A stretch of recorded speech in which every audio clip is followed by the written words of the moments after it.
Hoy tenemos la última clase del curso de Encuentro con Dios. Hemos visto cómo encontrarnos con Dios a través de la meditación de su palabra, cómo encontrarnos con Dios a través de la oración, la importancia de encontrarnos con Dios. Hemos visto aspectos tan importantes como, por ejemplo, la semana pasada hablábamos que la oración es ¿qué? A ver, recuérdenme. Era nuestro primer punto. Una comunicación con Dios. No es una fórmula de yo leí mi Biblia y oré como si fuera una fórmula, como si fuera un trabajo que tenemos que hacer estas dos cositas juntas para que todo funcione y nos vaya bien en la vida. No, hermanos, es una comunicación verbal con nuestro Creador, pero también con nuestro Señor, porque Él nos compró por medio de la sangre y el sacrificio de Jesucristo. O sea que nosotros no nos estamos comunicando con el vecino, nosotros estamos teniendo una relación profunda e íntima con nuestro Padre, el cual es el creador del universo, el Dios justo y soberano de todas las cosas, por el cual sin Él nada de lo que ha sido hecho fuese hecho. No es cualquier comunicación. Y hay un detalle más en cuanto a esa comunicación verbal que tenemos con nuestro Dios, y es que es una comunicación que transforma vidas. Es imposible que una persona que esté constantemente en una meditación de la palabra y en una constante conversación con Dios, su vida no sea transformada. Es imposible. Mira, yo puedo tener una comunicación con el presidente de la República, yo puedo tener una comunicación con mi vecino, yo puedo tener una buena comunicación con mi esposa, pero eso no va a transformar mi vida. Dios puede usar esas cosas como medios para transformar mi vida, pero esas cosas en sí mismas no transforman mi vida, pero Dios sí. O sea que mi comunicación verbal con Dios no es solamente algo en el que yo le comunico a Dios mis súplicas, mis pecados y mi gratitud, y donde recibo de Él respuesta, amor, su voluntad, sino que yo soy transformado de gloria en gloria en medio de esa relación. Y si hay algo que debe anhelar todo hijo de Dios es la transformación de nuestros corazones.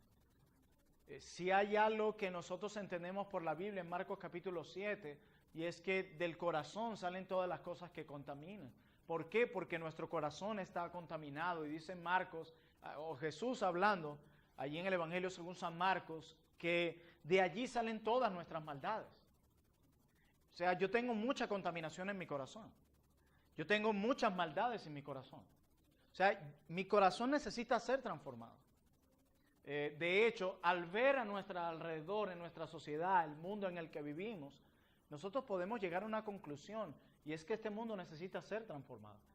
De hecho, aún el impío, aún el incrédulo, cuando ve el caos en el mundo, él inmediatamente suele decir cosas como esta, o él entiende que esta no es la manera como debe funcionar este mundo. Aún el incrédulo, con todo el desastre, él dice, yo no creo que este mundo deba funcionar así como está pasando, porque reconocemos que hay una necesidad de transformación, pero solamente en Cristo Jesús esa transformación se puede dar, y nuestro Señor y buen Dios usa por medio de su Espíritu Santo medios para lograr esa transformación, y entre esos medios está nuestro encuentro con Él, la meditación de las Escrituras, el estudio de ellas y los tiempos de oración. Y si hay algo que yo sé y tú sabes, es que tú y yo necesitamos ser transformados. Hoy quiero hablarles en mi última clase sobre los obstáculos para una vida de oración. ¿Cuáles son los obstáculos que se presentan en nuestras vidas de oraciones? Que son muchas.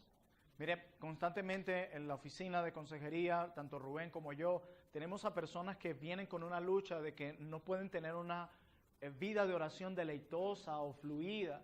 Y esa es una lucha constantemente en los cristianos de todos los siglos. incluso en los días de Pablo. Por lo tanto, ellos tuvieron que escribir, orad en todo tiempo, perseverad en la oración. Esos mandatos no están allí de adorno, están allí porque la iglesia, aún en los comienzos de la iglesia, los cristianos han sufrido con esta lucha de encontrarse con Dios. Como también hemos visto en la Biblia, creyentes que han encontrado deleite en esos encuentros con Dios. Y es nuestro deseo eso. Nuestro deseo con este curso de 5 clases, no solamente añadir un curso más en la agenda de la iglesia Trono de Gracia. Este curso tiene un objetivo y un propósito pastoral.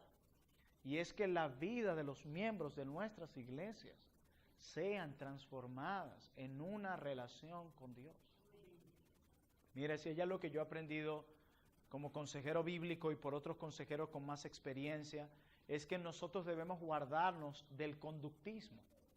Y esa es la idea de que nosotros tratamos de crear cambios en la vida de las personas solamente tratando de cambiar sus conductas, buscando introducir nuevos hábitos en sus vidas. Y eso suena muy bonito a veces, el conductismo, pero eso es antibíblico, por una razón, no porque esté mal en sí mismo el cambiar los malos hábitos por hábitos piadosos, sino cuando creemos que esa es la opción número 1 para que los corazones sean transformados. Ese es el problema allí con el conductismo. Una de las cosas que yo aprendí en el ministerio Liberando a los Cautivos es que nosotros le enseñamos a aquellos alumnos que luchan con pecados de inmoralidad sexual, no le enseñamos solamente a que esconde la computadora, bloquee el celular, bótalo, qué sé yo. No, nosotros le enseñamos a ellos a crecer en una relación personal con Dios. ¿Por qué? Porque nosotros como consejeros cristianos y mentores entendemos que lo único que puede transformar el corazón de alguien es la adoración a Dios, es la cercanía con Dios, es el contentamiento en Dios, no otra cosa. A veces vemos a alguien que dice, mira, yo tengo problemas para orar, bueno, sencillamente levántate a tal hora, haz esto, planifícate, deja de hacer aquello, y viene el conductismo. Y eso suena a veces práctico porque nuestros corazones a veces anhelan 2 más 2, 4. Nosotros siempre esperamos 3 puntos para salir, dejar la pereza, 3 puntos para hacerte rico. Siempre nos gustan esas cosas que suelen parecer prácticas, pero no siempre son piadosas. Lo único que puede transformar el corazón de un cristiano no es el conductismo, es una relación con el Creador que tiene el poder para transformar la conducta de cada individuo. Es eso. Pero hay algo, hermanos, en todo este proceso, y es que a muchos de los que estamos aquí, o a todos de los que estamos aquí, y los que escuchan este audio, es que tenemos que ser conscientes de que nos cuesta ir a orar. Nos cuesta pasar tiempos con Dios en la oración, en la lectura de su palabra. Yo no sé cuánto desde que mi pastor Rubén ha expuesto en este curso la importancia de la meditación en las Escrituras, se detienen cada mañana y cada tarde a leer sus Biblias con una pasión diferente a como lo hacían antes de empezar esto. Si todavía hoy, hermano mío, hermana mía que estás aquí, si todavía hoy tú no sientes deleite en acercarte cada mañana a Dios a través de su palabra y del estudio de ella, mi hermano mío, Dios no ha obrado nada en ti. Y no porque Dios no tenga el poder de hacerlo, sino porque tú en tu orgullo te has resistido al cambio. Y lo que queremos es eso.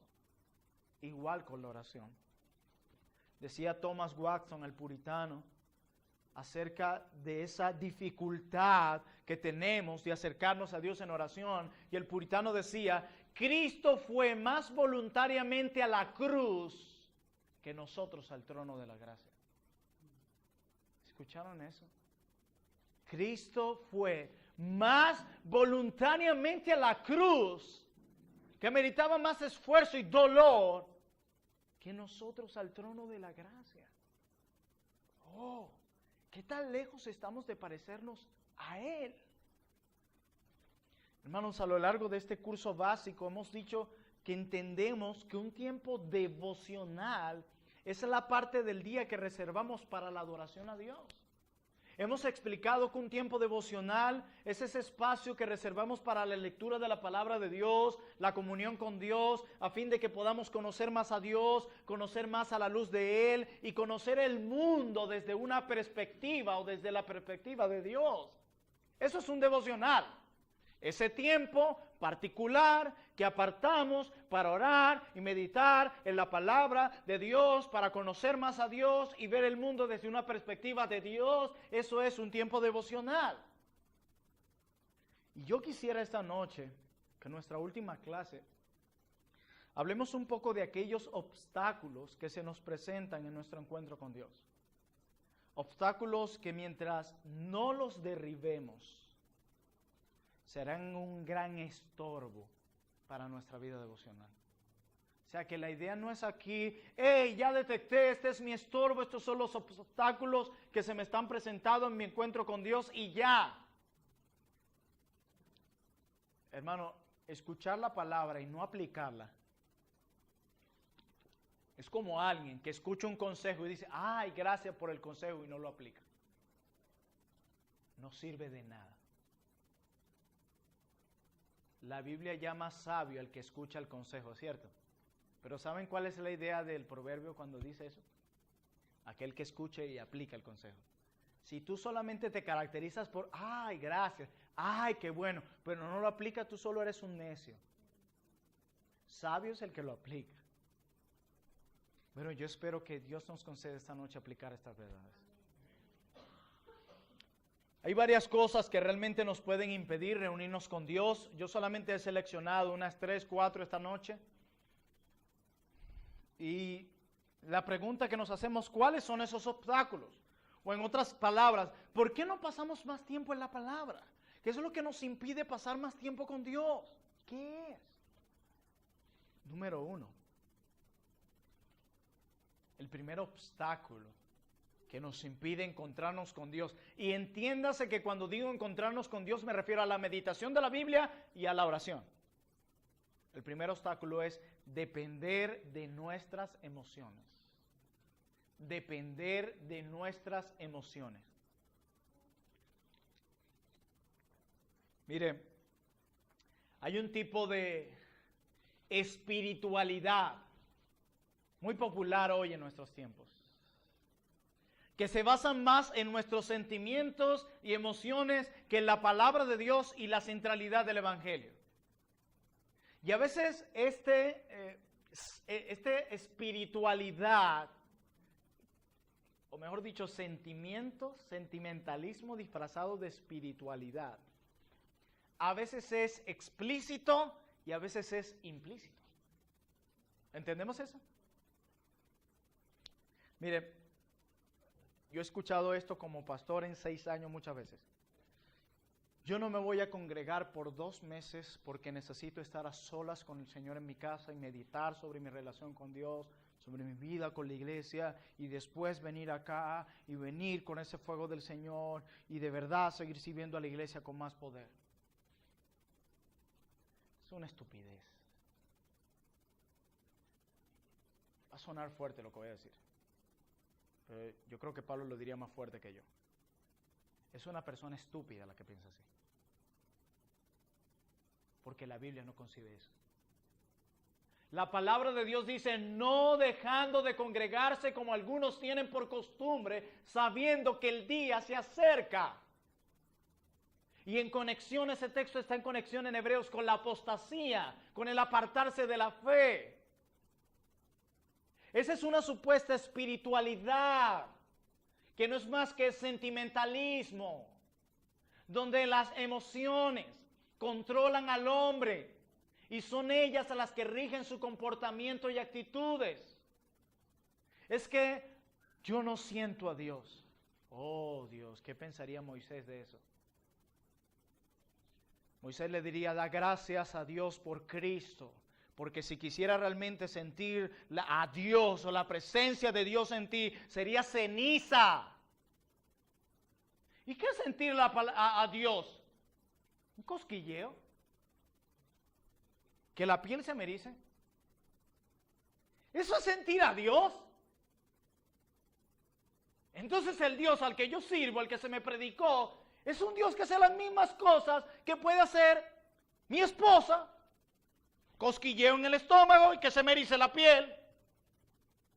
Ese es el Dios del cielo, creador del universo, poderoso de todas las cosas. Él puede hacer lo mismo que puede hacer un regalo de cumpleaños, cosquilleo y sensaciones de emociones internas. Ese es el Dios. Oh, ese Dios no es digno de seguir. Porque el Dios que yo leo en la Biblia hace la diferencia, no las mismas tonterías que hace un concierto de Servando y Florentino. Muchos dicen, tiene la presencia de Dios. ¿Por qué? Porque está llorando. Sí, con los Backstreet Boys se desmayaba. No, mi Dios no es así. Mi Dios es tan poderoso, mi Dios es tan grande, mi Dios es tan sublime, que los hombres en el antiguo pacto no podían soportar su presencia, y para que nosotros pudiéramos soportarla hoy, tuvo que morir la segunda persona de la Trinidad, el Hijo de Dios, uno de los creadores o el creador del mundo. ¿Tú entiendes quién es mi Dios? No el que produce un cosquilleo y el que se eriza la piel. Mi Dios es más poderoso que eso. Mi Dios da vida a muertos espirituales. Mi Dios resucita a los muertos. Mi Dios sana a los enfermos. Mi Dios me ha dado la entrada al cielo. Mi Dios murió en la cruz por los pecados de sus escogidos y se levantó al tercer día. Ese es mi Dios. Por eso decía que es estúpido decir, es que no siento a Dios, por eso no voy a congregarme más. O necesito estar a solas para pensar en mi vida y no congregarme. Eso es una espiritualidad disfrazada de sentimentalismo. Ese es un gran obstáculo para pasar tiempo diariamente en la palabra. Les voy a ser honesto, hermanos. Les voy a ser honesto. Yo no me despierto cada mañana con un fuego tremendo de leer mi Biblia. No. Yo lucho todos los días compararme con ese fuego para leer mi Biblia. Y de los 365 días del año, tal vez 5, tal vez 10, son los que me paro con ese fuego a tomar mi Biblia y a leerla con esa gran pasión. Muchas veces no siento el deseo de leer mi Biblia y llorar. Te dirán, ¿what? Sí, espántate, yo soy un hombre sujeto a pasiones como tú. Pero mira lo que te quiero decir hoy. Si yo dejara que mis emociones me controlaran, yo solamente voy a leer mi Biblia y llorar cuando lo sienta. Y hoy no tenía muchas ganas de leer mi Biblia, estaba muy cansado, pero me paré y tomé mi Biblia y abrí, nada más me tocaba el profeta Isaías, algo sumamente a veces no tan deleitoso las profecías, pero cuando ves a Cristo y su plan redentor ahí, todo cambia. Y doblar mis rodillas hoy en la mañana y llorar. Pero si hubiese sido porque es que no me siento con capacidad de orar, Dios mío, yo pasara unos 360 días del año sin orar ni leer mi Biblia. Así de sencillo. Y a mí cuando alguien dice, pero es que no siento, es que estoy esperando que sienta eso para ir a orar. ¡Hey! Despierta. Si los apóstoles te vieran, se burlarían de ti. ¿Qué estás diciendo? Esas son personas que son controladas por sus emociones. Las que dicen, cuando yo sienta orar, yo oro. No, es un deber. ¿Se acuerdan la semana pasada? No, pero no deberíamos hacer las cosas por deleite. Es que deleitarte es un deber. ¿No lo entiendes? Por eso es que depender de nuestras emociones será un impedimento para encontrarnos con Dios. Hermanos, si permitimos que los sentimientos nos alejen de la palabra de Dios, eventualmente seremos tan duros de corazón que nunca vamos a querer leer nuestras Biblias. Hermanos, nuestras pasiones, y es bueno recalcar esto, nuestras pasiones y emociones no siempre son malas. Y yo les digo esto porque muchos cuando llegan a la reforma ya parece que las emociones se vuelven un enemigo. No, Dios nos hizo con emociones, señores. Pero decía un siervo del Señor, él decía, en el autobús de nuestras vidas, debe ir la palabra de Dios y nuestras emociones. Pero la palabra de Dios debe ir al volante y nuestras emociones en el asiento de atrás, en el lugar adecuado. Algunos llegan a la Reforma y te bajas del autobús. A partir de hoy seré un cadáver. No, Dios nos hizo con emociones y Él pretende santificar también nuestras emociones. Pero hay que colocarlas en el lugar adecuado. Nosotros tenemos que saber cómo salir de nosotros mismos y reconocer cuándo nuestras emociones están en lo correcto. O si nuestras pasiones nos están dirigiendo hacia un mal camino. Nosotros deberíamos ser apasionados por Jesús. Nuestras emociones deberían guiarnos hacia aquellas cosas piadosas. Hermano, quiero que nuestras emociones más bien nos conduzcan a Dios en su palabra. No hay pecado en sentir ese fervor. No hay pecado en sentir esa pasión. Pero mientras ellas nos lleven a la palabra y no que nos controlen por encima de la palabra, ¿entendemos? Hermanos, todas las emociones que nos conduzcan a Dios y a todas esas cosas piadosas son emociones buenas, buenas. Pero debemos saber cuándo nuestras emociones no nos están ayudando. Debemos saberlo. Yo no puedo dejar que mis emociones sean quienes tomen el control al volante. Son mis convicciones, la verdad objetiva. Son ellas las que deben tomar control de mí. Y muchas veces, por dejarnos controlar por nuestras emociones, retrocedemos en nuestras vidas espirituales. Nosotros como iglesia hemos experimentado, hermanos amados, que se han alejado por tonterías, que se han alejado por el pecado. Y a veces ya uno no sabe si llamarles hermanos, porque la perseverancia es una característica de un verdadero cristiano. Pero si hay algo que nosotros podamos ver es que cuando dejamos que las emociones nos controlan, el resultado es caos. Caos.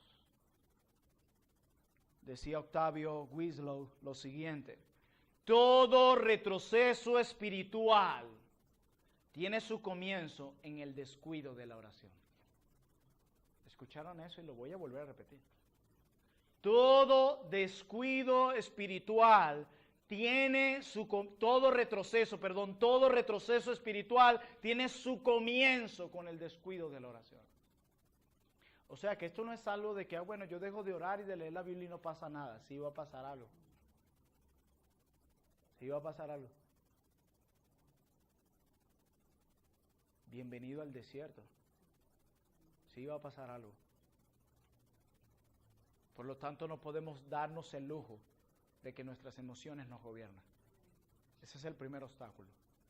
Cada vez que usted vea a un hermano en la fe que esté siendo movido por las emociones, exhórtele, porque está en peligro de perderse. Segundo obstáculo para encontrarnos con nuestro buen Dios: el legalismo. El principal enemigo del evangelio, el legalismo. C.J. Mahan tiene una buena sección en un libro que yo he leído ya como unas 4 o 5 veces en mi cristianismo, que se llama Vida Crucéntrica. Un libro sumamente evangélico y bueno. Y en esa sección él define el legalismo de esta manera, C.J. Él lo define como: el legalismo es como tratar de alcanzar el perdón de Dios y la aceptación de Dios mediante mi obediencia. ¿Escucharon eso?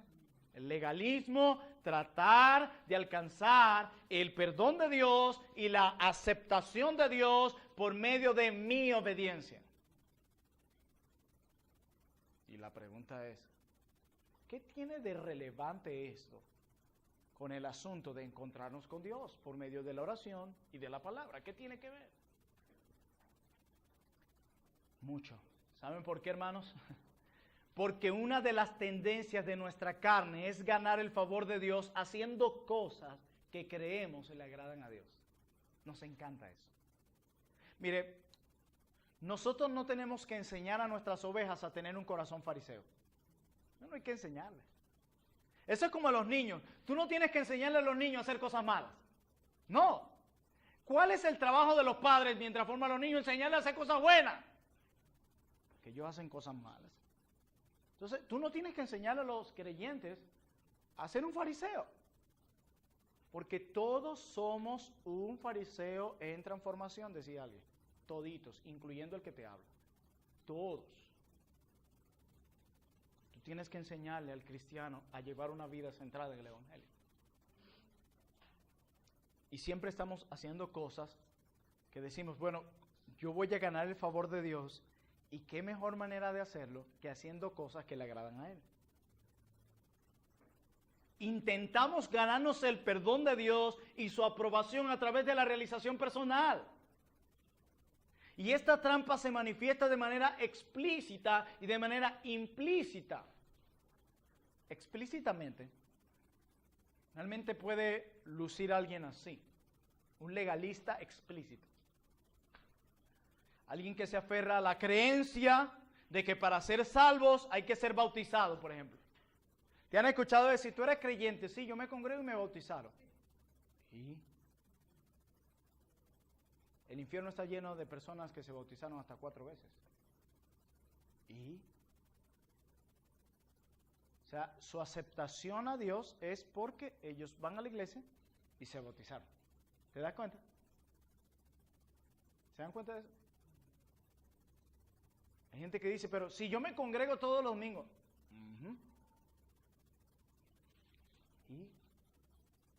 Y a veces voy los miércoles.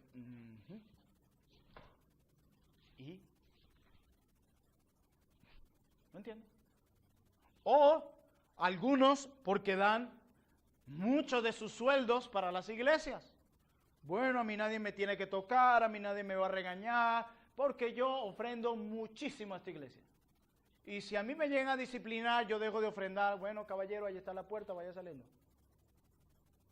Que quien sostiene a la iglesia ni siquiera eres tú, porque el mismo Dios que te dio eso te puede llevar a la miseria cuando le dé la gana. ¿Escucharon eso? O el hablar en lenguas. Bueno, yo tengo el espíritu porque hablo en lengua. Y, Dios mío, ¿quién nos metió esas tonterías en la cabeza?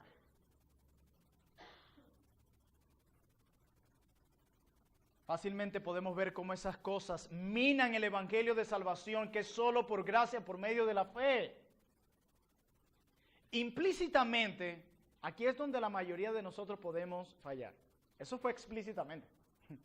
Pero implícitamente, bienvenidos al club. ¿Te has encontrado alguna vez en pecado? Y entonces esperas, antes de ir a Dios en confesión, y agarras tu Biblia y primero te vas al Salmo 51 o a otros y lees varios, como que bueno, ya después de haber leído esto, de seguro confieso mi pecado y me acepta. Algunos lo hacen así. O llegan el domingo al culto y no han confesado su pecado y se pusieron a cantar y se les salieron 2 lágrimas y dicen, wow, este es el momento para pedirle perdón a Dios. He llorado, canté de la mejor manera, los himnos que mejor me sé, este es el momento, Él me va a aceptar ahora luego de esto. Y esto se puede manifestar de muchas maneras, yo puedo hacer muchísimos ejemplos de esto. O tal vez te encuentras pensando que tu vida va muy bien ahora, ya que has tenido tu tiempo devocional durante 30 días seguidos y te sientes de la mejor manera, como caminando sobre las nubes. Y ay, yo no sé qué va a hacer Dios conmigo. 30 días seguidos devocional. Estas son formas sutiles en las que practicamos legalismo. ¿Y saben cuál es lo grave de esto? Que desestimamos el Evangelio. Cuando pensamos que ganamos el favor de Dios o incluso el acceso a Dios por las cosas que hacemos, es lo mismo que decir que la obra expiatoria de Jesús en la cruz por nuestros pecados fue innecesaria e insuficiente. Ese es el mensaje que estamos enviando a Dios. Cuando tratamos de hacer este tipo de cosas o más, porque puedes agregar a esta lista más, nosotros sutilmente estamos diciendo que el sacrificio de Cristo fue innecesario, insuficiente. O sea que Dios para aceptarme no fue suficiente la muerte, el matar a su hijo, sino que yo haga una que otro malabar para que Él me acepte.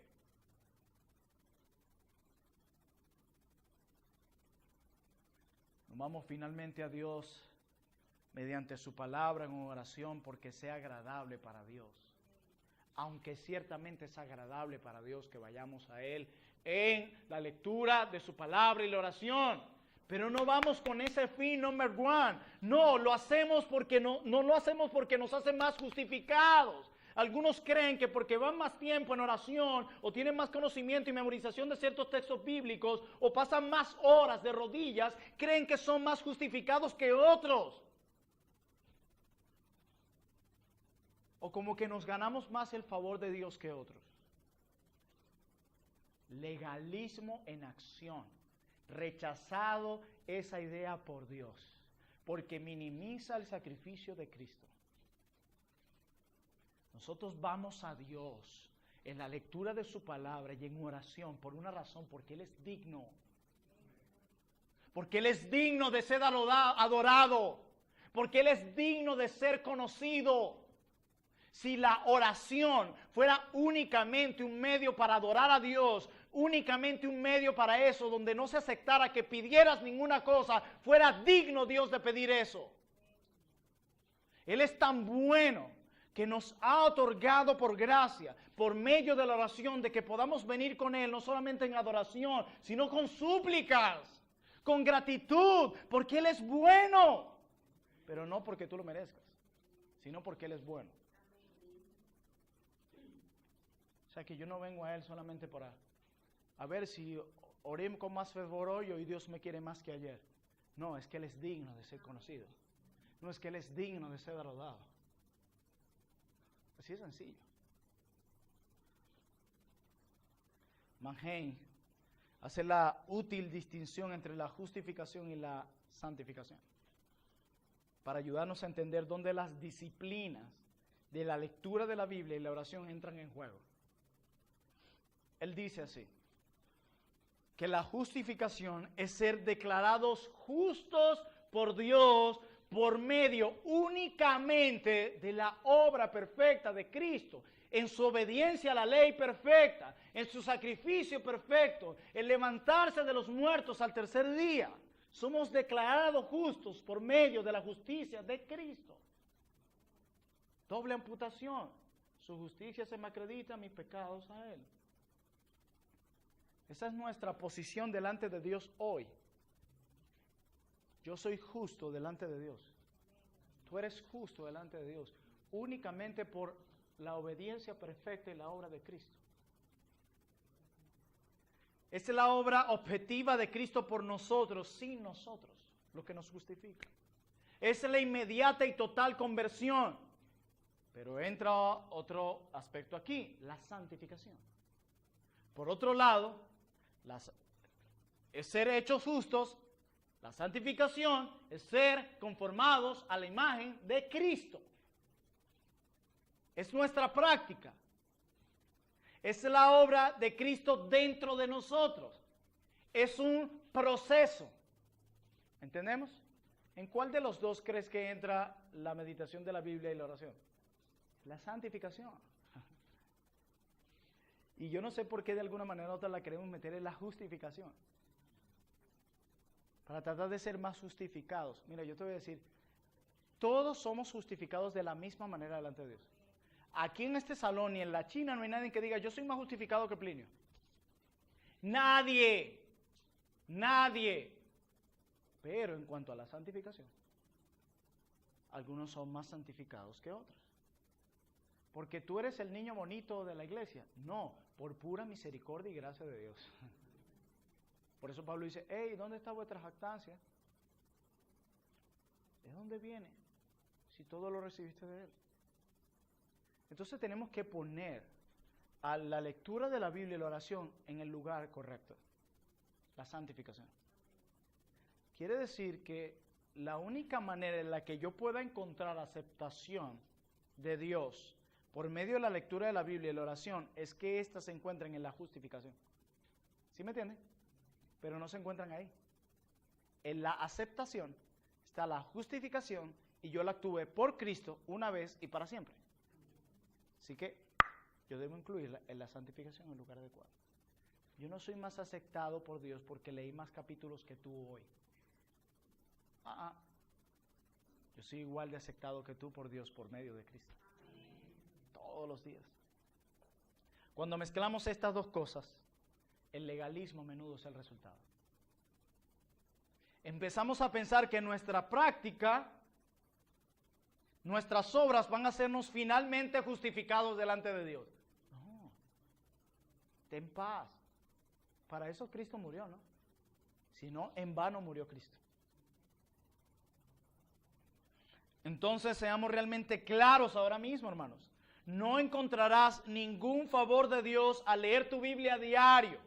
No serás justificado en cualquier sentido por el número de sermones que has escuchado o el número de versículos de la Biblia que hayas memorizado. No serás más justificado.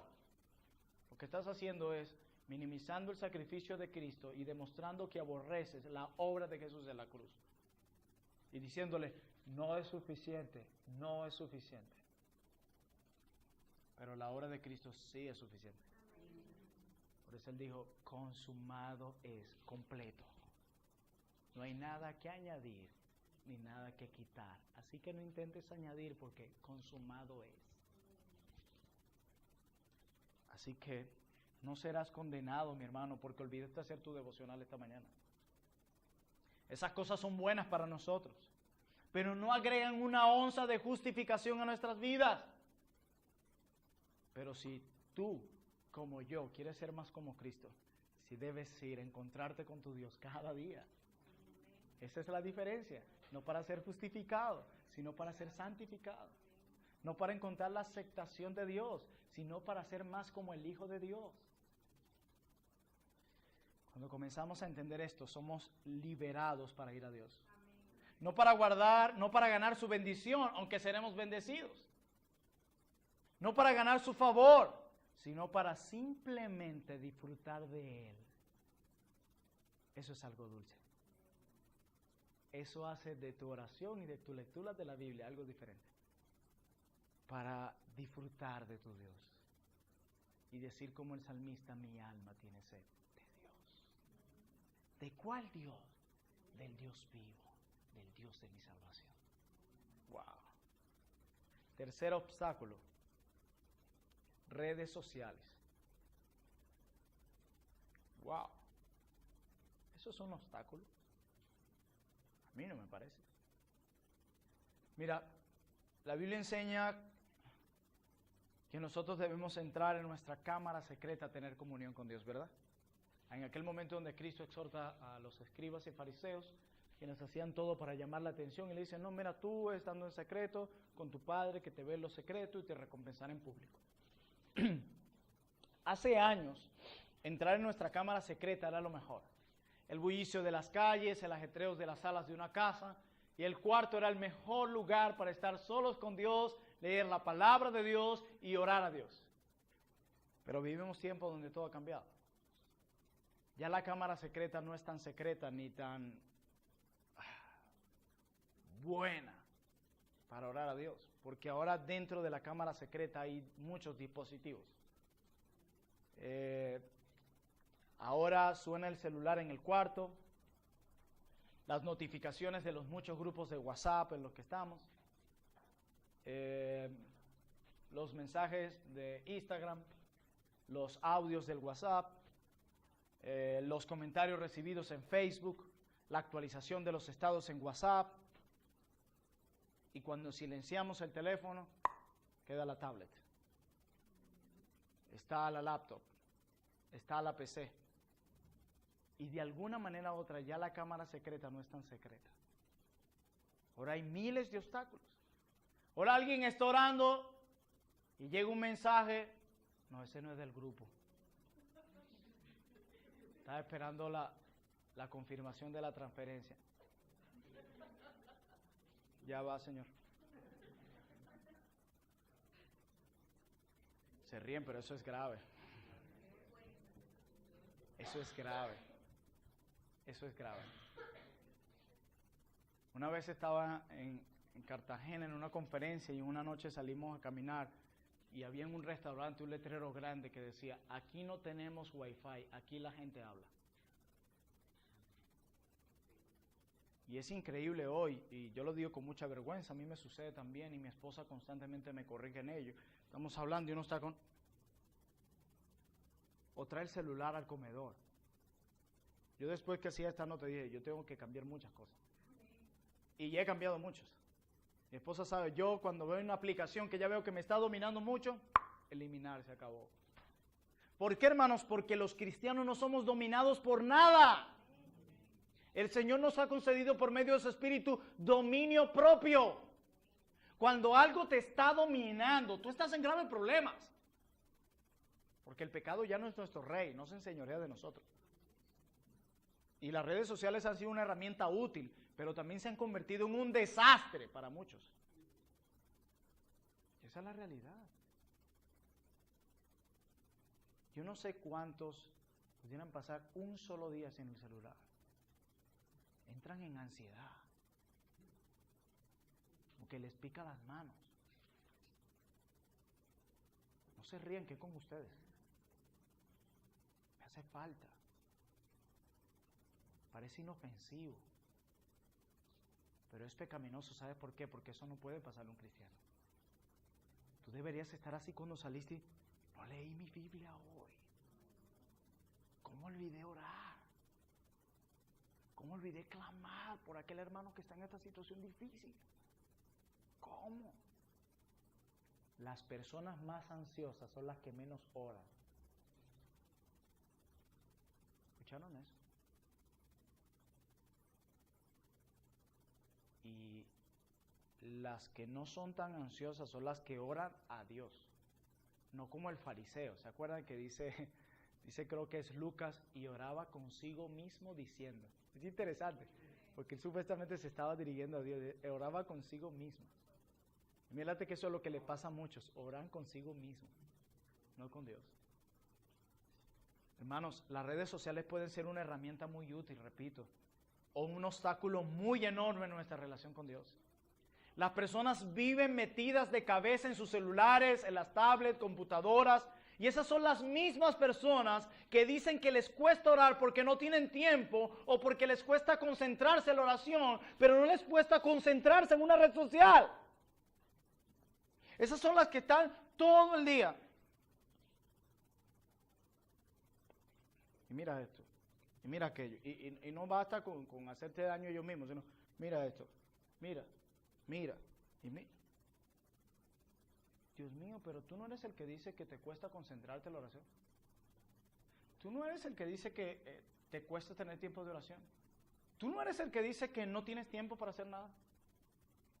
¿Por qué entonces, si no tienes tiempo, por qué cada vez que entro en WhatsApp estás en línea? Mentirosa, mentiroso. Como decía un buen comediante hace años, ¿a quién engaña? ¿A quién? ¿A quién? Y le decía John Piper, una gran realidad. Piper decía esto: uno de los grandes usos del Facebook y del Twitter, y aquí podemos añadir Instagram, será demostrar en el día del juicio que la falta de oración no fue por falta de tiempo, sino porque hemos hecho de estas estupideces un ídolo. Y si te dominan, es un ídolo, y no lo digas con juego, porque Dios dice, no tendrás ídolos delante de mí. O sea que no es un juego ni siquiera decir, ese es un ídolo. No lo digas con juego, que Dios no lo ve como un juego. Dios es un exterminador de idólatras, porque intentan suplantarlo a Él como el único objeto de adoración. Así que no lo tomes como un juego. Cuidado con eso. Así que si las redes sociales te están distrayendo de tu comunión con Dios y de tus labores diarias, para. Porque hasta por eso Dios te va a pedir cuenta, como dice Piper. en el último día están allí las redes sociales para demostrar que la falta de oración no fue por falta de tiempo. Último obstáculo, la pereza. Hemos hablado en primer lugar primer obstáculo, las emociones, legalismo, las redes sociales y la pereza. Vamos a cerrar con esto.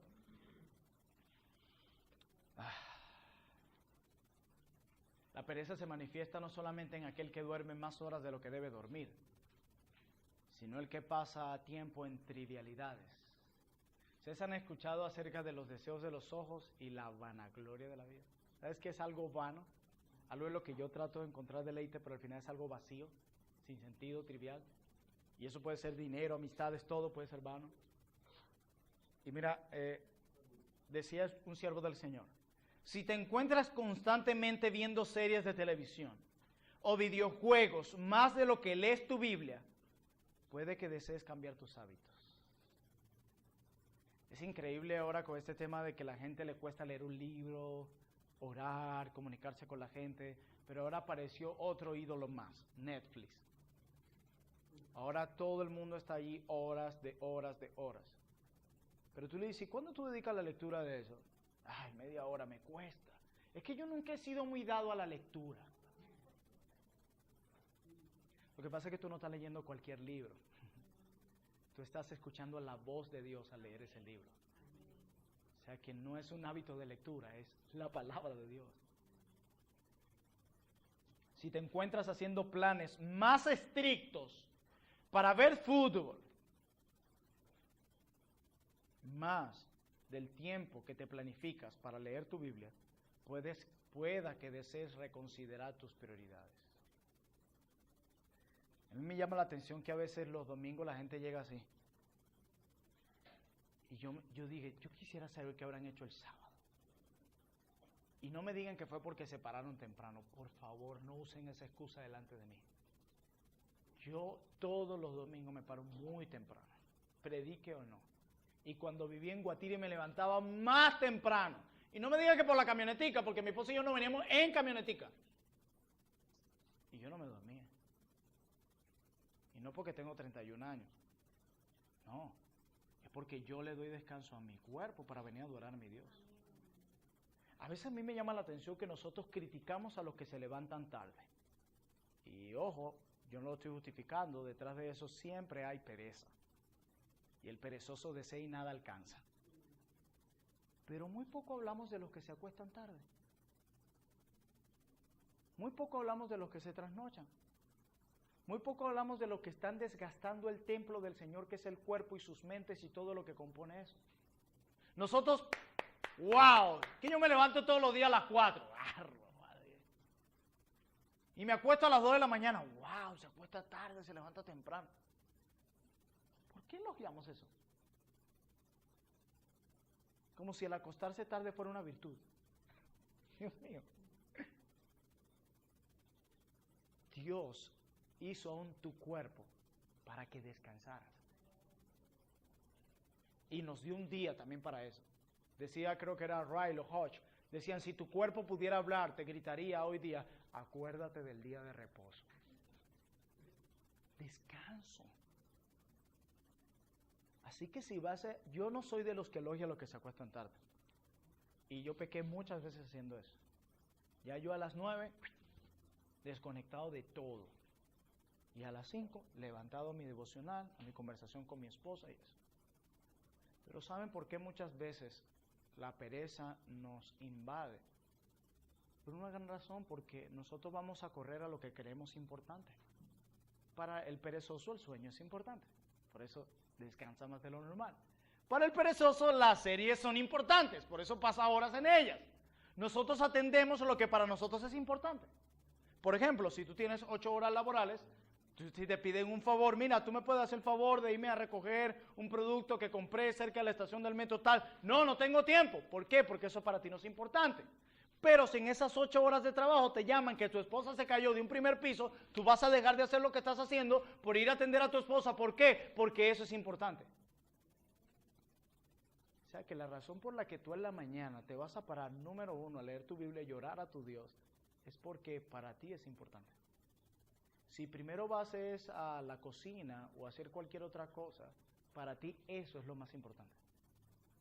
A mí me agrada mucho, y no lo digo por vanagloria, ella también tiene sus fallas, como muchos aquí, incluyéndome, pero a mí me agrada particularmente cuando mi esposa en la mañana se levanta muy temprano a cocinar y primero me dice, antes de salir primero voy a orar y a leer mi Biblia y a orar. Es que eso es lo más importante.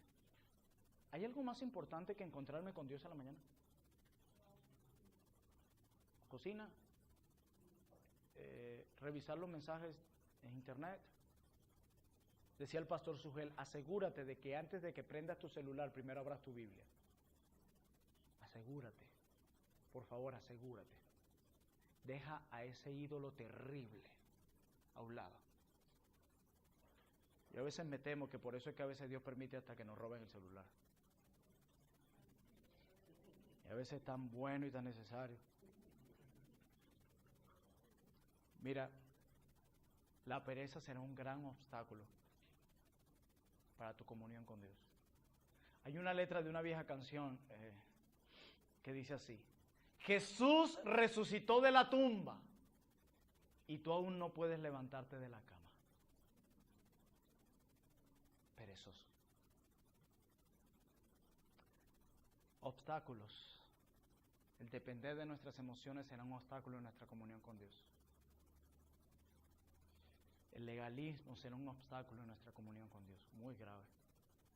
La pereza será un gran obstáculo en nuestra comunión con Dios. Y las redes sociales también serán un gran obstáculo en nuestra comunión con Dios. Si tú quieres hoy, después de estas 5 clases, salir allá y seguir teniendo la misma vida devocional fría y vacía, hazlo. Pero solo serás un árbol seco y marchito en medio de muchos árboles frondosos. Dice el Salmo 1 acerca de aquel varón que medita en la ley de Jehová de día y de noche, que será como árbol plantado junto a corriente de aguas. Su hoja no cae, solo florece, no cae. Y si así es el que medita en la ley de Jehová día y de noche, ¿qué es lo que le pasará a aquel que no? Vuelvo y repito, no es que no te va a suceder nada si no lees la Biblia ahora, sí te va a pasar algo, te vas a secar. Lo más posible es que termines apostatando en la fe y demostrando que no eres un creyente. Lo más posible es que sigas abriendo la puerta a todos los pecados que toquen a tu puerta. Una caída en el pecado, casi siempre detrás de una caída en el pecado está una falta de oración. Y hermanos amados, Satanás quiere que tengamos tiempos de paz. Escuchaba algo de hoy a través de un predicador. En los momentos que más tenemos paz es donde él va a atacar. Y este predicador lo ilustraba así: ¿cuándo es que un equipo de fútbol está más propenso a que le hagan gol? Y él dice, en los 10 minutos luego de que ellos hicieron un gol. Pues es el momento en el que están más tranquilos, con más paz, seguros. ¡Pum! Golazo. Y a veces hasta más. Él está como león rugiente buscando a quien devorar. Y entre eso que está buscando estás tú y estoy yo. Yo quisiera que fuéramos hombres y mujeres tan piadosos que Satanás quiera zarandearnos. Yo quisiera que fuéramos hombres y mujeres tan devotos al Señor que Satanás quiera pedirnos. ¿Saben qué es lo que se dice de Job? Que era temeroso de Dios. Y dice Satanás, ¿me dejas tocar a tu siervo Job? Dice Satanás, dirá, Dios le dirá, ¿y no quieres tocar a mi siervo fulano? No, si ni ora ni lee su Biblia. Lo que yo iba a hacer ya lo hizo solito. ¿Para qué yo venir a atacarlo? Sí, mira, él solo se entrega a su pecado sin poner freno. Él no es un obstáculo para mí, él solo es un militar de mi ejército. Pero aquel que vive doblando sus rodillas y tratando de escuchar la voz de Dios a través de este libro hermoso, ese será un obstáculo para él. Y no solo eso, también estará capacitado para enfrentar a Satanás. Efesios capítulo 6. Hermanos míos y amados, hoy termina este curso.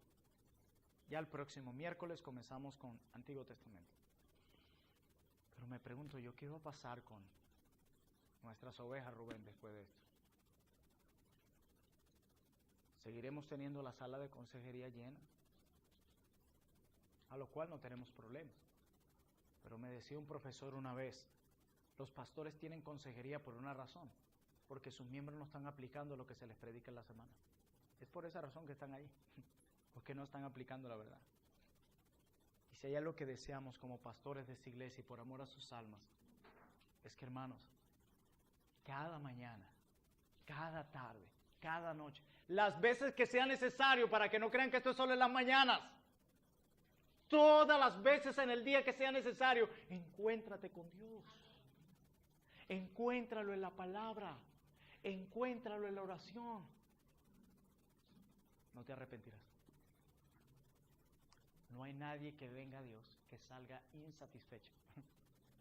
Todo el que se acerca a Dios encontrará en Él la fuente de todo gozo, deleite y de una revelación que consuela y provee esperanza. Espero que tus días de oración y de lectura cambien y reorganices tus prioridades, ¿ok? Porque tú y yo somos malos para establecer prioridades, muy malos. Por eso tenemos que dejar que Dios lo haga. Y Él dice, ok, busca primeramente el avance de mi reino y mi justicia, o sea, tu santidad personal, y yo me encargo del resto. Deja que Dios establezca nuestras prioridades. No intentes hacerlo tú por Él, tú no eres muy sabio para eso. Deja que Dios establezca nuestras prioridades. Y su prioridad hoy es, encuéntrate conmigo en la lectura de mi revelación escrita y de la oración. Y hermanos míos, en mi propia experiencia les puedo decir que no hay nada más glorioso que cada mañana, que cada media mañana, que cada mediodía, que cada tarde, que cada noche, encontrarme con Él. Como también puedo decirles lo horrible que es cuando paso un día o dos sin encontrarme con Él. No es una opción, es un mandato. Es como en una guerra. Peleo desarmado o armado. No hay opciones, tiene que ser armado. Y la palabra de Dios y la oración son armas maravillosas que Él usa para transformarnos y para que peleemos la guerra que cada uno de nosotros tiene diariamente en su pequeño campo de batalla. Que Dios nos ayude. Oremos.